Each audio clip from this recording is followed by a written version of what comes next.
At the age of 65, Andrew Mountbatten-Windsor has just become a commoner. He's been stripped of all his royal titles. The person formerly known as Prince Andrew is no longer a prince, an earl, a lord, a Knight of the Garter, a member of the Royal Victorian Order, whatever that is, and anything else that proved that he was once royal. It's all gone. But 2 weeks ago, we were told that this was impossible. We were told that prince was his title as a consequence of birthright. But even that claim has now fallen apart.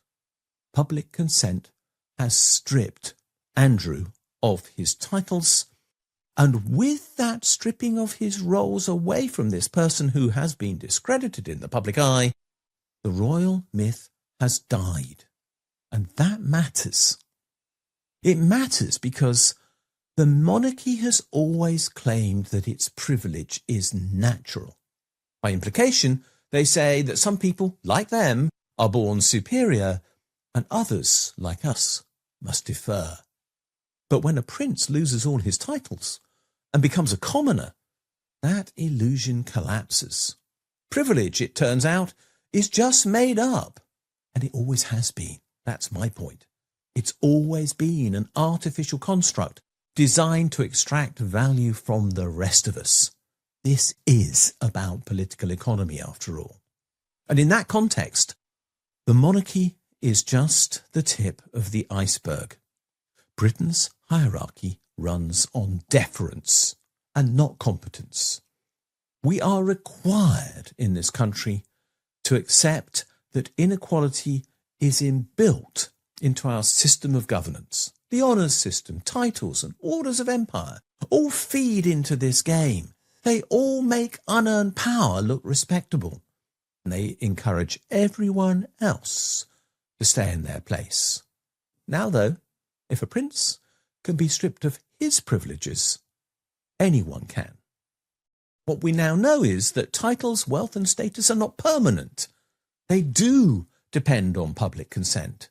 There is a relationship of power, and the public hold some of that power.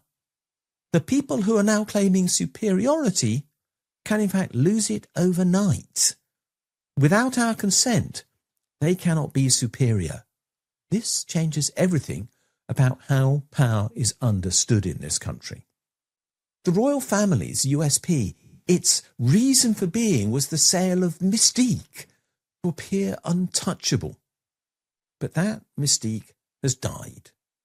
It did when it was used as a shield for wrongdoing.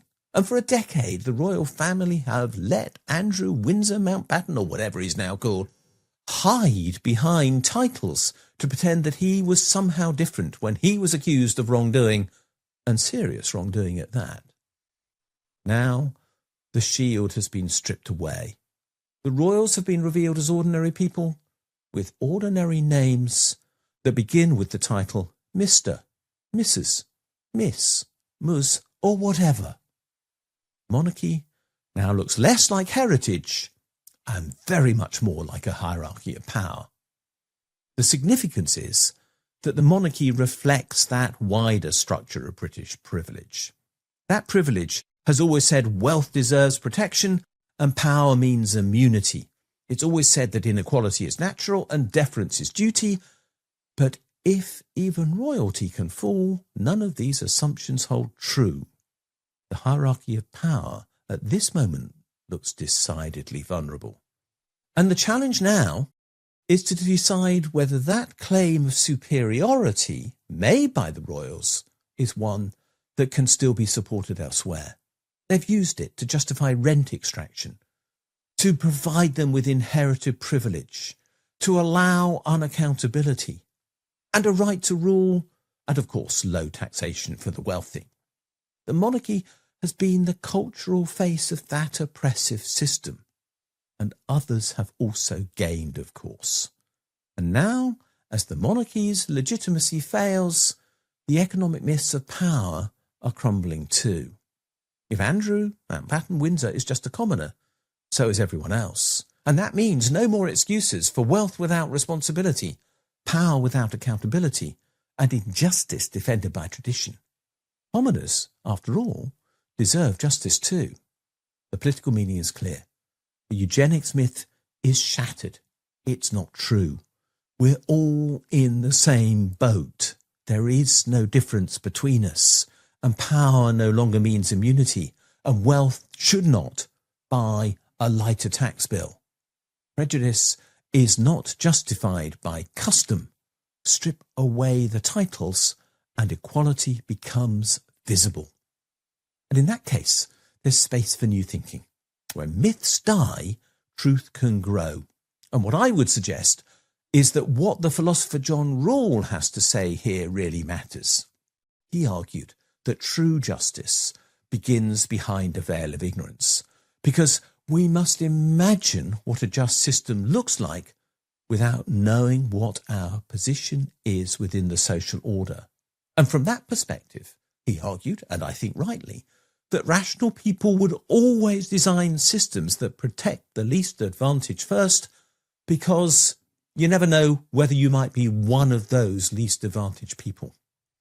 Rawls called this the deference principle. Inequality is only justifiable if it benefits those with the least.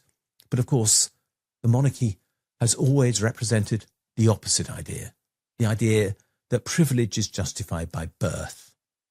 Its collapse invites us to create a new moral foundation for our society, to show that we care before we worry about hierarchy, and that we put need before entitlement and equality before deference. This is the basis for a new politics of care. We now see that nothing is immutable, not even royal birthright. In just 2 weeks, Andrew went from being a prince by birth with nobody being able to touch his entitlement to the title to being plain Mr. If a prince could lose his privilege because he's lost the game of power with us, the people, so can the powerful elsewhere. The veil of deference is lifting. The day of the commoner has come. And that knowledge matters. We can now build justice after all. It's time to do it. But do you think we could do that? Do you think that the fall of Andrew Mountbatten-Windsor is significant? Do you think that this heralds the end of royalty? Do you think that this changes the priorities within society? Do you think that we can build a politics of care? Let us know. There's a poll down below. Thanks for watching this video. If you've enjoyed it, please do click the like and subscribe buttons, because they do genuinely help us spread the word on YouTube. As importantly, could you have a look at the section below this video where it says more, and there you'll find a link to my blog. And if you follow that for the specific link to the blog entry related to this video, you'll find a transcript of this video and lots of other related material, plus a ChatGPT prompt that you could use to write a letter to your MP on the contents of this video, which will turn you into a campaigner, which will be a great thing to do. Finally, if you do appreciate the work we're doing, can you think about giving us a donation? If you'd like to do so, there's a link below, or you can find one on my blog where there's a Ko-fi button saying, please buy me a coffee. Thanks a lot, and we'll see you again soon.